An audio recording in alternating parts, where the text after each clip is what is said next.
I grew up getting a lot of messages that my needs weren't as important as other people. So I should put other people's needs first. Being seen, there was things that I felt like I was maybe naturally good at as a kid. And I think adults celebrated it, but the way that it played out amongst my peers was that I almost felt like I was stealing their spotlight. Wow. And even when I wasn't trying, or it almost was like, if I get attention, then someone else doesn't get attention. And I think that a lot of people hold that belief system. It's not true. Like, if I get attention, you also get attention, and we get to, shine. If I shine my light, then that encourages other people to shine their light. And I think that's a positive thing, but I didn't get that messaging. And so then I was like, okay, if I just keep hidden, then I will be safe. And so I had to really overcome that, because like you said, you kind of have to come out of the spiritual closet. Welcome to And Then I Did This. Prepare to be inspired as we celebrate the unique journeys of individuals who've had the courage to break free and live life on their own terms. Their lives prove that you truly can be free to live your best and most authentic life. Let's get to it.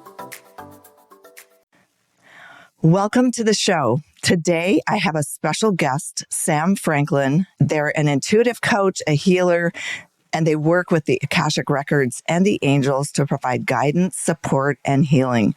They're passionate about helping people heal wounds from the past and overcome limiting beliefs that may be getting in the way of being your most authentic self and having the most fulfilled life. Sam's also a marriage and family therapist and co-owns a group practice where they specialize in anger, relationships, and issues related to gender and sexuality. So welcome to the show, Sam. Yeah, thanks for having me. I'm excited to chat today. Yes. I just feel like everything you're doing is so, even in times like this, even more needed than ever, as people are looking for answers and trying to understand what's happening in their own lives and in the world, and maybe generational things that are coming into the present that are affecting their lives. Share a little bit about your journey and how you decided to go down the path you did with your life. Yeah, I mean, it definitely, probably like a lot of people, it's like a roundabout path. I, went into the field of psychology originally just because I always felt like I had this connection to people and kind of understood people, and always had felt like an old soul, and, feel like I've gotten the feedback that I'm a good listener. And so I went to the field of psychology, loved working with relationships, and so ended up going in marriage and family. And then I just kind of found myself in some ways like asleep at the wheel of my life. Like I just kept, it's like, okay, what's the next step? The next step is to go to grad school, and then to graduate, and then to get licensed, and then to go into private practice, and then to own a group practice. And I just kept doing these things. And I think I hoped at some point I'd be like, this is it. This is fulfillment. And while it was fulfilling in some ways, there was always this piece missing. And then 2 years ago, I had a significant loss in my life, and I kind of looked around, and this person was younger than me, and kind of looked around at my life, and I'm like, is this what I want? Because life's so short. Right. I don't want to be feeling like I'm sleeping through life and just doing things because I feel like I should, or I'm too scared to make a shift. And then I had this spiritual awakening and really was trying to find answers. And then that led me to find the Akashic Records, and then take a certification course, and then kind of doing what I'm doing now with the coaching and the Akashic Records. So I really wanted to feel like I felt fulfilled, and now I am. I mean, it's been scary to take that leap, but definitely worth it. When you think about, when you say scary, what are some of the things that you've overcome in staying true to yourself? And I hear you loud and clear, doing the next intended thing, because that's what we're supposed to be doing and what everyone typically does. But what were some of the things you overcame to take that leap? Some like deep insecurities that I had of like being seen, like this fear of putting myself out there. What were people going to think? When you go from a place, a field that's so based in science and evidence-based, and then you move into a career that's, you can't have it be evidence-based. It's not based in science to some degree. I was so afraid of what people are going to think. So that was a really big fear that I had to overcome, of like, I have to let people see what lights me up, what I feel passionate about. I also had to go get over the fear of scarcity mindset. There's only so many resources and I have to do certain things to make a living and I can't do what I actually love because that's not going to make me the money. I mean, that hasn't been, still a big fear of mine. Yes, absolutely. I know lots of people can relate to that for sure. I was aware of this, that when I was working in New York with the ad agency, I started waking up in 2007, yet I was still in that role while I was mapping out what am I meant to be doing, and didn't even use my real name. Actually, to this date, I don't use my real name on Facebook. I know that I could go in and change it now because I left in 2015. But the things that I was talking about from an awakening and a spiritual perspective and being connected with our heart. And I became a life coach when I was in the agency. And so that became then part of me coming out of, the closet of, this is who I really am. And this is what I'm really passionate about. And fortunately, I was able to align it in my work in such a way that it wasn't, I'll say as threatening, but that there is that concern around what are people going to think? And in the corporate world, it was that, are they still committed to the man, the machine, or are they going to fly their wings and leave? So I had that fine balancing act of playing the corporate role and doing those things to get the paycheck while I was still on the side pursuing these other things in my off time. So I totally relate and understand to what you're saying. And the scarcity mindset, talk a little bit about that, because that definitely is a factor, and how you overcame or worked through some of that. It was interesting because my mom, my whole life, has told me, do what you love. Don't worry about the money, do what you love. And that's why I went to a field. Yeah, I went to a field of psychology because she came from the corporate world. So she kind of had that experience of, while there are things that she loved about it, it was definitely a grind. And so she always from a very early age was like, don't do it for the money. And so then I thought that I had somehow gotten past that I wasn't doing it for the money because, in psychology, we don't make great money. Right. And I was definitely giving back and it was fulfilling. But then I got stuck in this idea of, I can only do so many things with my degree. I think I felt so controlled by, I spent all this money on grad school. I spent all this time getting licensed. I built this whole career. And then I'm just going to throw it out the window and start over. I was like, what are people going to think? I have to start from scratch. I worked so hard to get to this point in my life, to have this lifestyle and to feel secure financially. And then thinking like, I had to start over, which isn't true, but in some ways it has felt like that, and thinking that there's just not other paths for me. Like, this is the only path. Right. And I hear you with caring what other people think, because I had that. There was a saying that I heard once, which I just held on to it, that what anyone else thinks is none of my business. And the fact is, no one is ever going to like everything that someone else is doing or agree with. And does it really matter? I was a proverbial people pleaser growing up and had to overcome that to be able to connect with, what do I really want to do? What is really in alignment with my heart and soul? I mean, I spent 3 decades doing work, for the first half, it was, this is really, I like this. It was new and exciting. And then it wasn't. And then, to your point of being true to yourself and mapping that path out. I'm really curious about something else you said about the fear of being seen also, and talk a little bit more about that, because I'm sure a lot of people can relate to that. Yeah, definitely. And that comes up a lot in my readings and in the therapy sessions that I've done in the past. So it's very common. I grew up getting a lot of messages that my needs weren't as important as other people. So I should put other people's needs first. Being seen, there was things that I felt like I was maybe naturally good at as a kid. And I think adults celebrated it, but the way that it played out amongst my peers was that I almost felt like I was stealing their spotlight. Wow. And even when I wasn't trying, or it almost was like, if I get attention, then someone else doesn't get attention. And I think that a lot of people hold that belief system. It's not true. Like, if I get attention, you also get attention, and we get to, shine. If I shine my light, then that encourages other people to shine their light. And I think that's a positive thing, but I didn't get that messaging. And so then I was like, okay, if I just keep hidden, then I will be safe. And so I had to really overcome that because, like you said, you kind of have to come out of the spiritual closet, Yes. so to speak. And even though I've come out of the closet, my sexuality and then as my gender, it was still like, oh no, I have to do this all over again. Like Right. go through this process of what are people going to think? And yeah, it was a lot. Right. Yeah, absolutely. Yeah, staying true to ourselves. I mean, I just think of this, our subconscious mind. It was interesting once I realized for quite a while, I used to think, why do people say we only use 95% or we only use 5% of our conscious brain, and then I understood the depths of, 95% of the time, whatever those tapes are that we got from 0 to 7 and even into our teen years, early adulthood, even. I mean, I don't like to liken us to computers, but we have an operating system. We have a set of beliefs that we unconsciously check things against. Is that going to make me look good or bad? Is that safe or is that not good? And all of those money, the scarcity you were just talking about, like the abundance is here for everyone.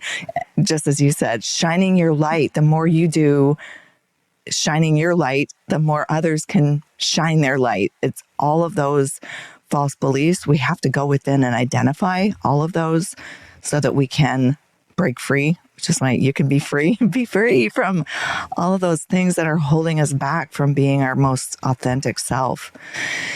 So when you think of the steps that you went through and you think of someone else who is maybe on a path doing something that, to your point, went to school, paid all this money, had this belief that, I have to maximize that, I have to follow through with that.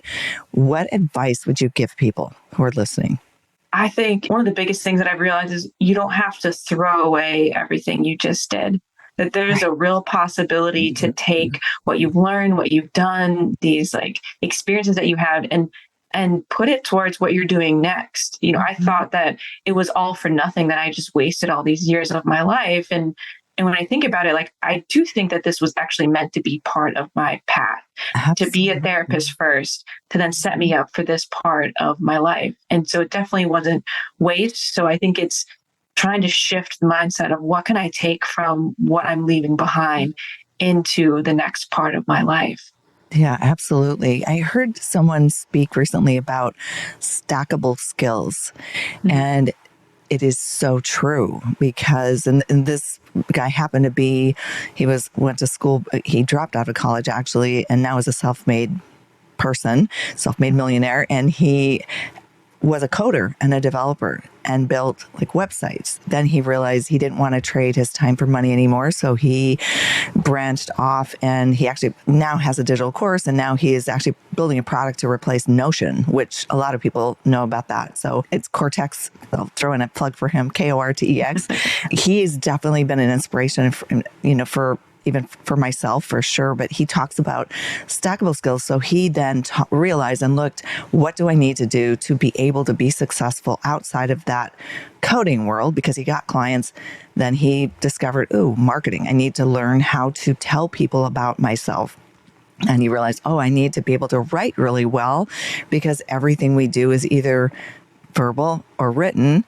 And much of what is even spoken, it's written first, either a script or a plan. Just like we have a set of questions today that I want to make sure we touch on your life and your journey and share that with other people.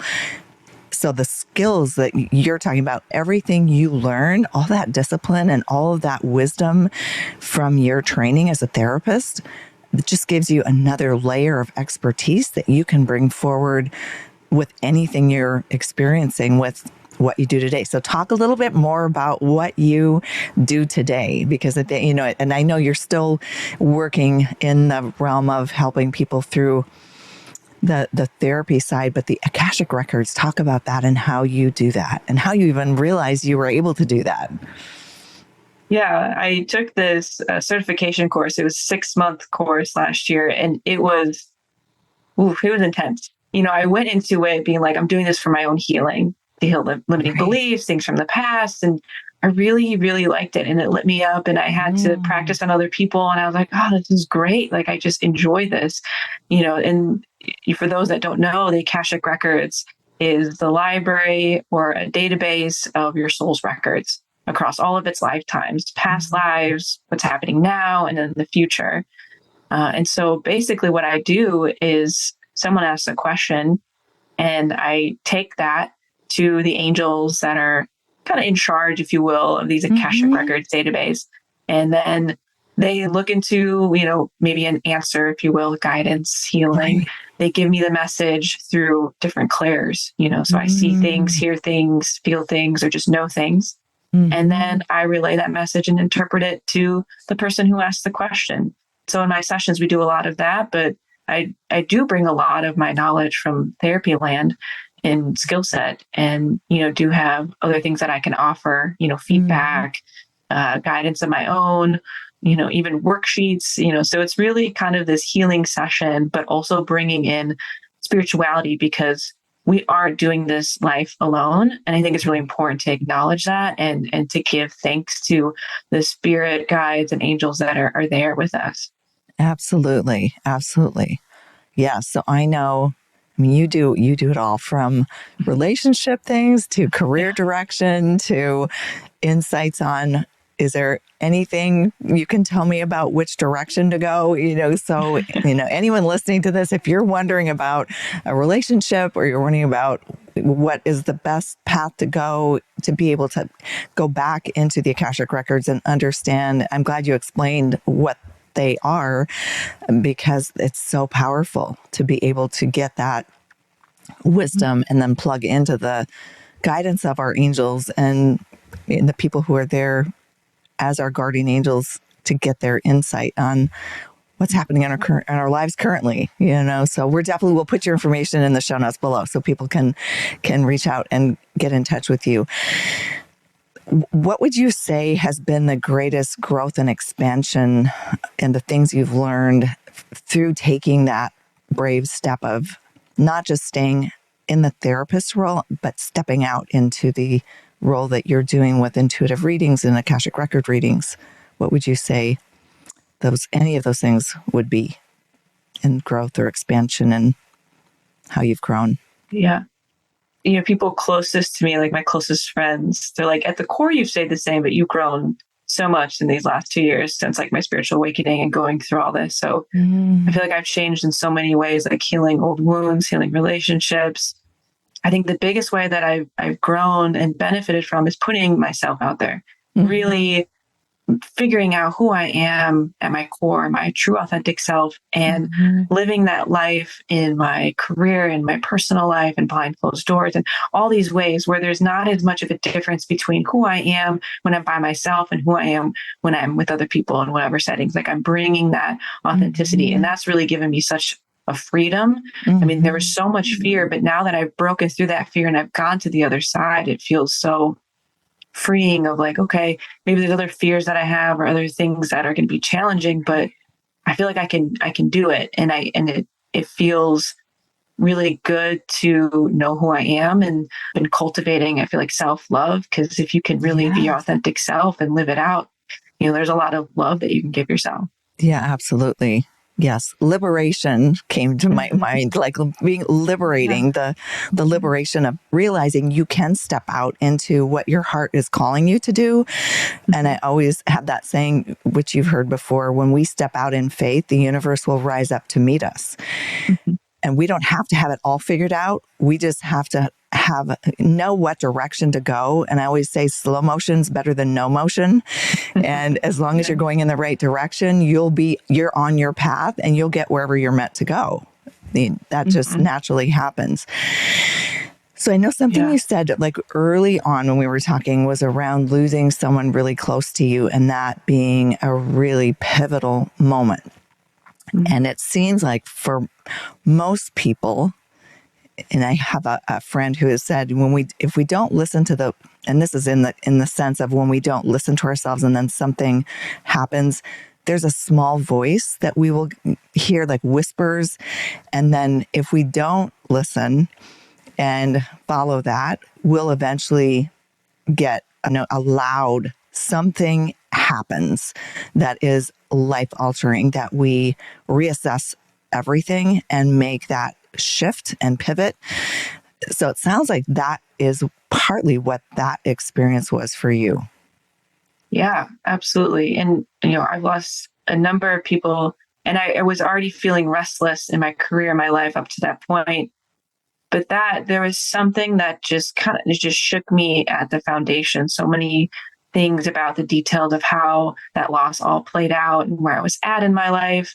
And it's really true. Like when we go through something traumatic, like we're just not the same and we can't go back to the life that we had before. And I think there's definitely like a loss and a grief and a sadness with that. But there's also amazing transformation that can come from that.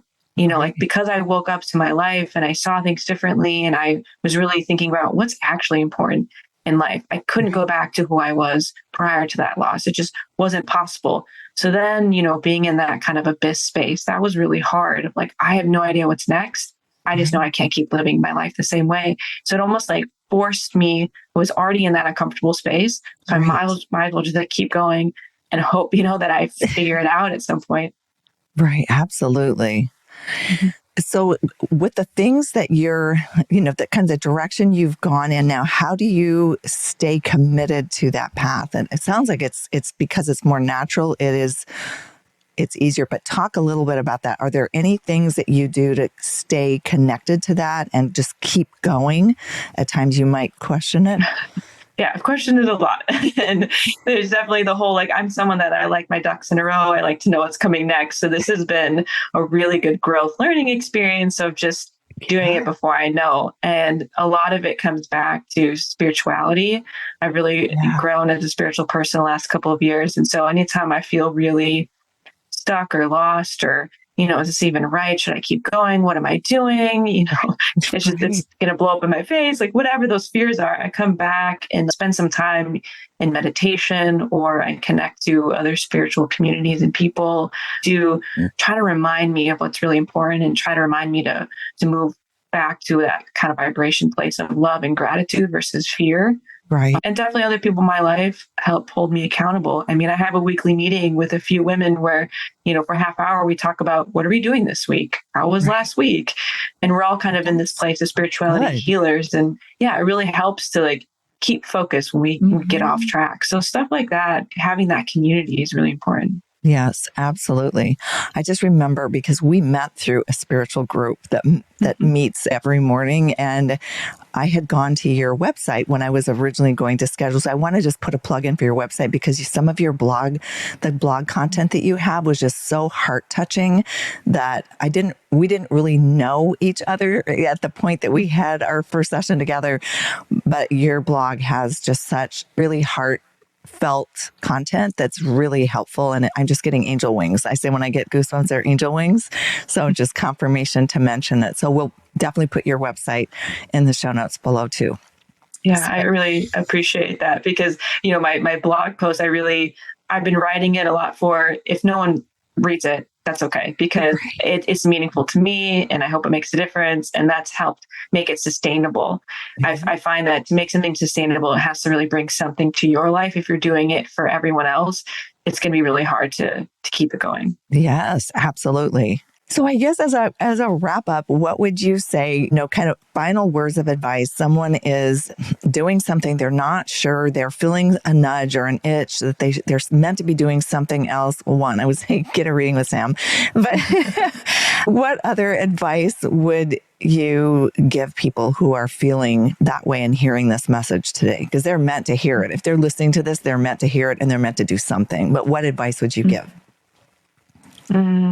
I would really take some time to think about what it is that you want and why it's important to you, and see if you could take time and kind of drown out. I know it's so hard, drown out the other voices of what everyone else is saying, because if you think about it, this is your life. You're the one that has to live it every day. You're the one that has to wake up and go through it. And so, really something that I've kept in mind is like, how do I want to feel when I get to the end of my life? Do I want to look back and think, wow, I really just didn't live it and I let fear take over me and I missed opportunities to grow as a soul, because I feel like that's the purpose of life. And so sometimes I just keep that in mind of what's most important and how can I keep growing And what do I want to feel proud of at the end of my life? Because most of the times it's about relationships, it's about purpose. It's not about the daily grind stuff. Right. While keeping in mind the balance of realities of our society and capitalism. That can be a hard balance. Right.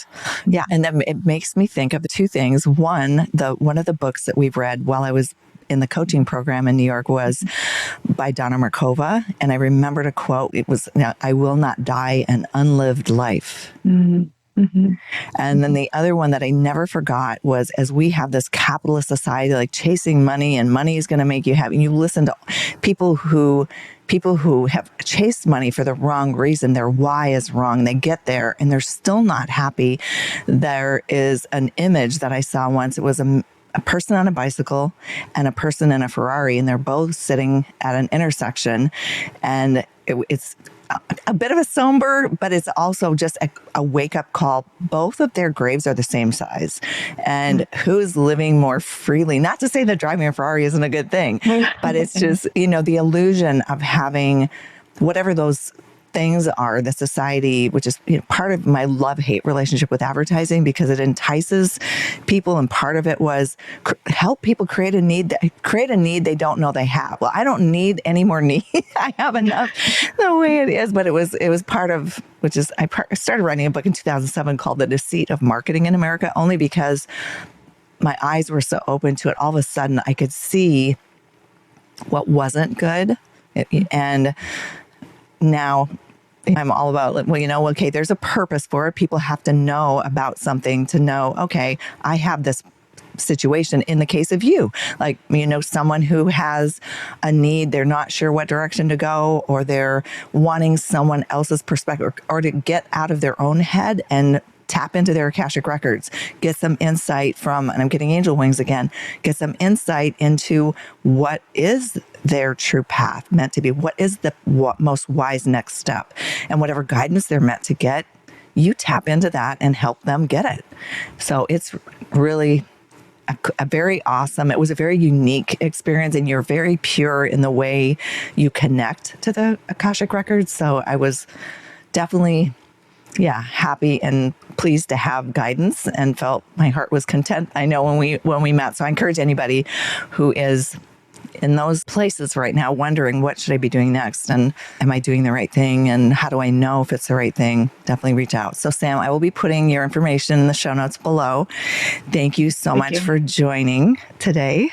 Yeah, thank you so much for having me. This has been a joy to have this conversation and connect, and hope that it's been helpful to at least one person out there. Yes, absolutely. And that's a wrap on another episode of And Then I Did This, celebrating the lives of those who've walked away from the beaten path to pursue work and a life that nourishes their soul. If you're feeling inspired and ready to explore your own path to freedom, check out youcanbefree.life, where you'll find resources and support to help you break free and live life on your own terms. See you next time.